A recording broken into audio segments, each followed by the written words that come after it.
Welcome to the debate.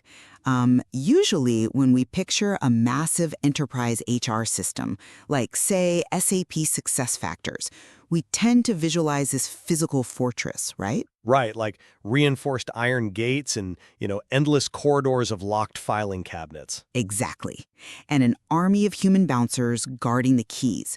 And for a long time, that was exactly how these systems were designed. Yeah, if you wanted a piece of data, you had to submit a ticket, find the right person, and then just wait for them to manually unlock the right cabinet. Right. But going into 2026, that fortress is being systematically dismantled. I mean, AI agents like Joule are stepping in, and they're replacing those human bouncers with predictive algorithmic routing. Which is a massive shift in how we manage data. It is. So today, we're arguing whether taking human hands off the steering wheel of enterprise architecture is, well, the only way to stop massive revenue loss. Or if it's a fast track to a catastrophic compliance failure. Exactly. I'll lay my cards on the table first. My position is that clinging to 2024 manual workflows creates deep data silos and active revenue leakage. I mean, making the transition to an automated AI-driven GPS system isn't just a nice-to-have, it's an absolute necessity for corporate survival. And my position is that while those legacy systems are undeniably clunky, explicitly advising administrators to just stop reading the technical manuals and rely entirely on AI to manage complex permissions, well, it's a fundamentally dangerous approach to enterprise architecture. Let's dive right into the mechanics of this, because we have to start by acknowledging the reality on the ground. The 2024 workflows that most organizations are still clinging to, they are demonstrably obsolete. Obsolete is a strong word. I'd say they're just highly manual. But they're actively bleeding revenue. We aren't just talking about user annoyance or a lack of efficiency here. Most enterprise implementations are failing right now, specifically because traditional consultants using manual discovery methods are completely missing embedded data silos. Okay, sure, consultants miss things, but you're talking about the 1H 2026 release notes as if they're some magic wand. Well, when you look at the landscape of those release notes, you aren't just seeing a software update. You are looking at a fundamental paradigm shift. I mean, by implementing SAP Business AI alongside Joule, a company can automate 30% of its manual administration practically overnight. Wait, overnight? That's marketing speak. It's the reality of the roadmap. Over the full deployment cycle, we are looking at reducing overall manual HR admin by up to 40%. This isn't a luxury or like a neat feature to test in a sandbox. I am not convinced that holding on to manual configuration is even tenable anymore. This transition is a mandatory roadmap required to survive in the modern corporate environment. Look, I understand the allure of those numbers. A 40% reduction in manual administration sounds like absolute salvation to an overburdened HR director. And I want to be clear right up front. I agree that the employee experience on legacy SAP interfaces is often awful. It's terrible. Right, they're rigid, they require a decoder ring to navigate, and, the self-service modules desperately need an audit. If someone wants to ask a conversational AI, how many PTO days do I have left? That is fantastic. Exactly. It removed the friction. But we have to separate the front-end user experience from the back-end architectural integrity. I am forcefully pushing back against a proposed methodology for system administration here. The idea of deploying an AI knowledge engine to blindly execute complex 2026 migration requirements without manual human intervention is reckless. Reckless how? Because enterprise architecture isn't just about moving an employee ID from point A to point B. It's an intricate, fragile web of technical dependencies. Relying on a large language model to summarize a 200-page dry technical migration document means you risk missing critical structural nuances. Well, and when you are dealing with legacy S/4HANA migration paths, a missed nuance isn't a UI glitch. It is a compliance violation, a shattered data model, or, a paralyzed payroll system. I see why you think that, but let me give you a different perspective by looking at how system access actually functions in reality versus theory. Think about how this actually looks in practice when we talk about role-based permissions, or RBP. Okay. In the 2024 model, Your HR team essentially acts like a squad of high-end VIP club bouncers. They are standing at the digital door, manually checking IDs, cross-referencing clipboards, and evaluating every single employee request for access. Which, if I may interject, is exactly what you want when you are guarding highly sensitive compensation and performance data. You want a bouncer at that door. But look at the staggering costs of that friction. I mean, it is incredibly slow, it is highly prone to human error, and it creates a massive bottleneck for generating actual business value, which we now call people insights. I'm not sure speed is the primary goal when we're talking about data privacy, though. It's not just speed, it's getting out of our own way. You have highly paid HR analysts spending hours looking at spreadsheets just to figure out if a newly promoted manager should have access to a specific compensation module. And the 2026 model fixes this how, exactly? It shifts it entirely. We move from a manual bouncer to an intelligent GPS system for HR. You don't need bouncers manually checking every single request. You have a system that automatically reroutes data to the right person at the right time based on real-time organizational shifts. Right, but Think of the mechanism. If an employee changes departments, the AI ingests the metadata of the new reporting structure and recalibrates their permissions instantly across the entire SAP landscape. If you're still manually configuring these permissions via IT tickets, you're building a roadblock, not a roadmap. I come at it from a different way. That GPS analogy sounds incredibly smooth, but a GPS will gladly drive your car into a lake if the map data is outdated or if the algorithm misinterprets a new road. Only if the underlying data is garbage, which we'll get to. Right, but that analogy fundamentally misunderstands the purpose of friction in an enterprise system. Those bouncers exist for a reason. They aren't there just to annoy the patrons. They are there for security and strict compliance. Sure, but If an automated GPS system is constantly rerouting sensitive HR data based on, perceived real-time organizational shifts, it removes the essential friction required to protect employee data. Let's look at a concrete scenario. okay, let's hear it. What happens when a temporary matrix management assignment is interpreted by the AI as a permanent structural shift? Oh, wow. Yeah.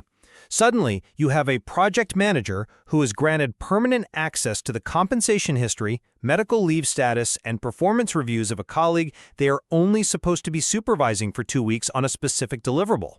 Friction in role-based permissions isn't a bug. It is a deliberately engineered feature to ensure human accountability before data boundaries are crossed. I'm not convinced by that line of reasoning because it assumes the human bouncer is flawless. You are comparing an imperfect AI to a theoretically perfect human architect, and those just don't exist in a 10,000-person enterprise. They don't have to be perfect, they just have to be accountable. Let me ask you this. If the manual bouncer is inherently prone to error, which we know they are, due to alert fatigue, complex ticketing systems, and sheer volume, aren't we actually increasing our security risk by relying on human fatigue rather than algorithmic precision? Algorithmic precision is a myth when dealing with unstructured org charts. But think about your concrete scenario. A human HR analyst auditing hundreds of permission requests at 4 p.m. on a Friday is far more likely to accidentally check the wrong box in a drop-down menu than a deterministic GPS model that relies on mathematically verified organizational metadata to route access. The critical difference is the blast radius. What do you mean? When the human analyst at 4 p.m. makes an error, it is an isolated failure. One person gets the wrong access, and it can be caught and rolled back. Right. When an algorithmic routing system makes a structural error based on a hallucinated inference of an organizational chart, it does it at scale. It updates permissions instantly across thousands of employee records, writing that error deep into the database before anyone even realizes the map is wrong. But for that automated GPS to route anything incorrectly, it would have to fundamentally misunderstand the rules. And it doesn't. It doesn't? No. For the AI to route permissions, it has to completely understand the underlying system's architecture and the thousands of pages of policies governing it. Which brings us to the administration layer, and perhaps the most controversial shift in this transition. Here we go. I know, there are systems architects listening right now who are going to roll their eyes at this next part. It sounds like absolute heresy. But the 2026 methodology explicitly advises power users to stop reading the manuals.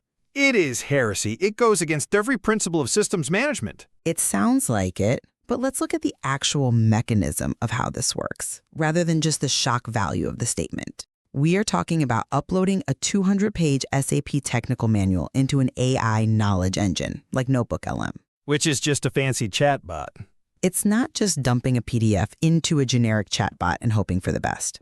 These systems use retrieval augmented generation, or RAG. They break the manual down, create vector embeddings, and synthesize your internal policies instantly. Synthesize is doing a lot of heavy lifting there. But this is what allows SAP Business AI and Joule to automate complex processes like payroll audits and recruitment screening. It's saving an HR analyst 4 hours a week.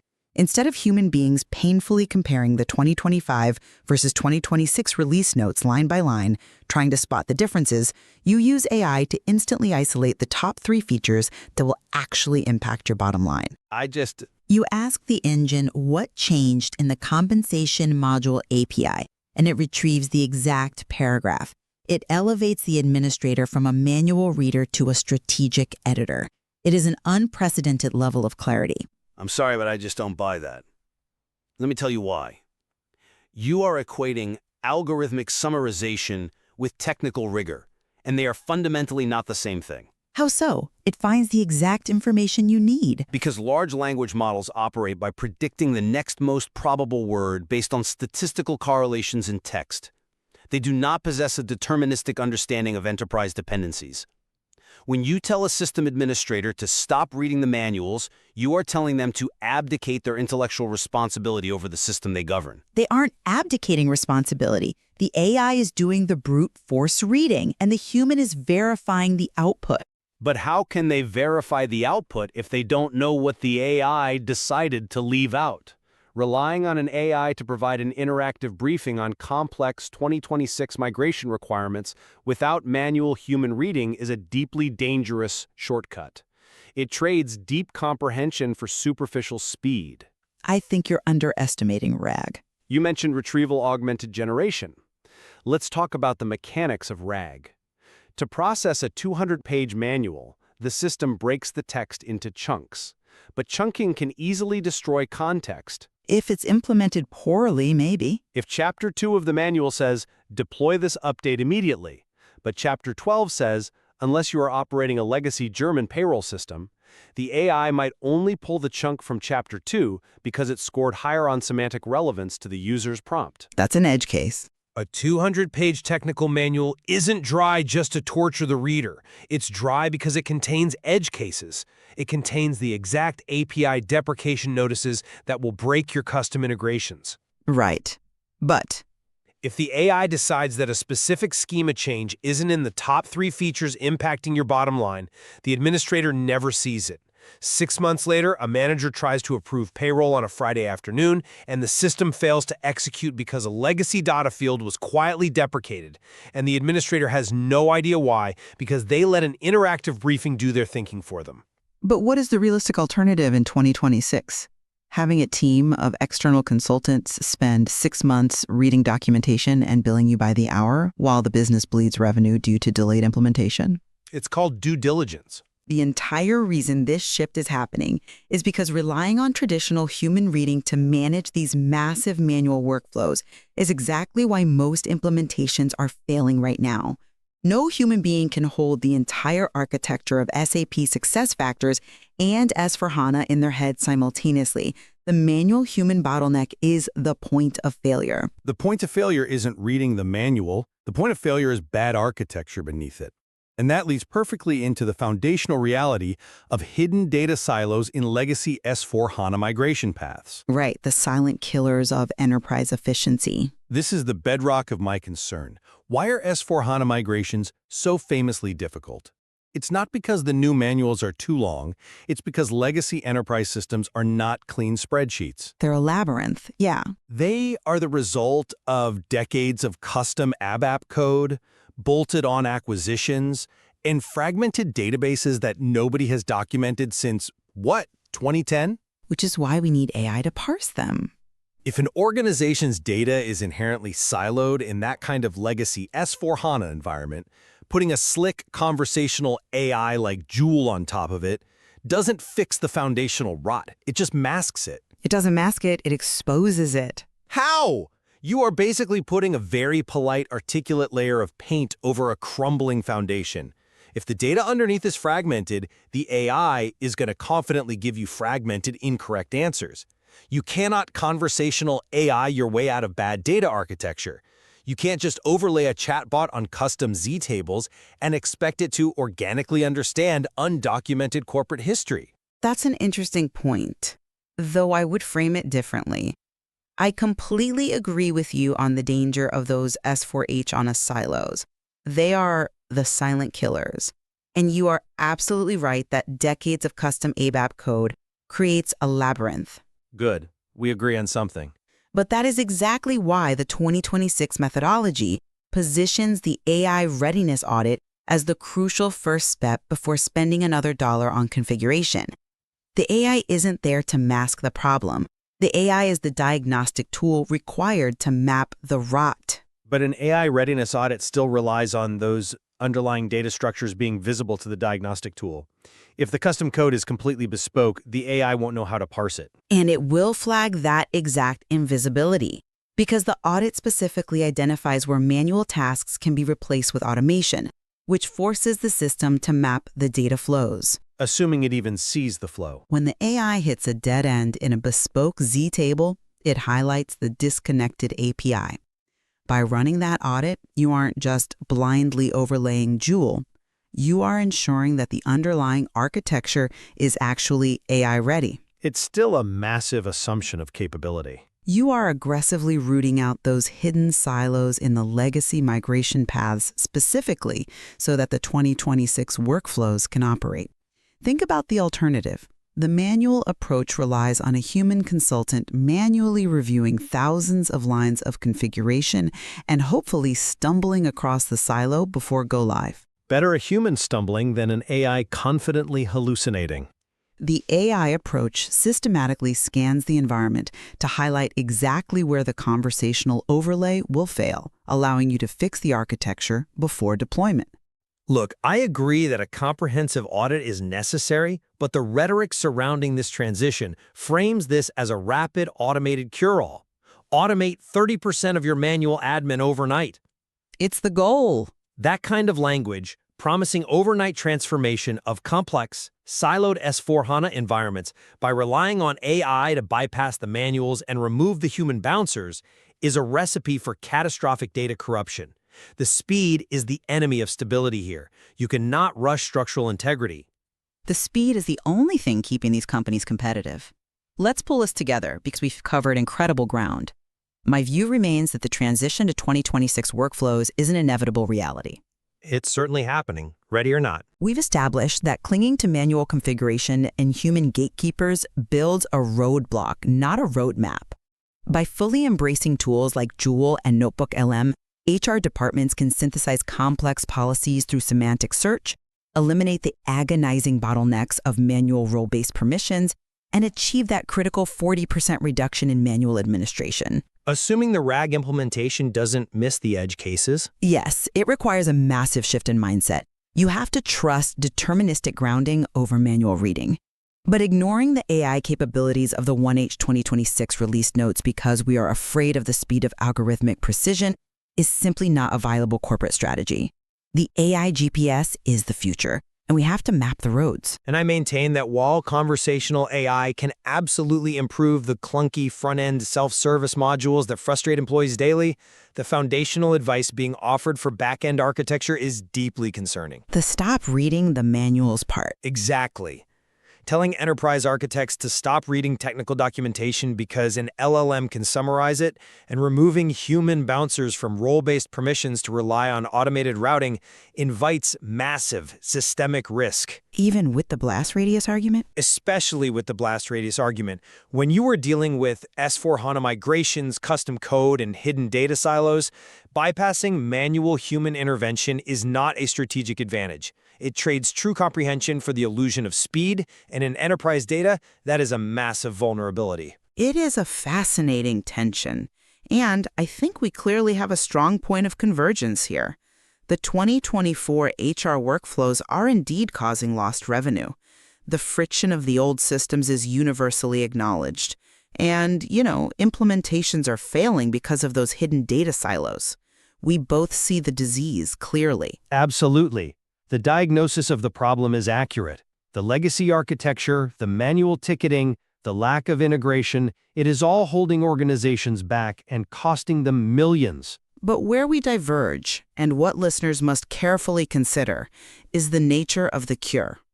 Does aggressive AI automation, utilizing retrieval-augmented generation to synthesize documentation and dynamically route permissions, represent the only logical path forward to clear those bottlenecks? Or does human oversight, strict manual reading of the architecture, and defensive friction remain irreplaceable when managing sensitive enterprise data?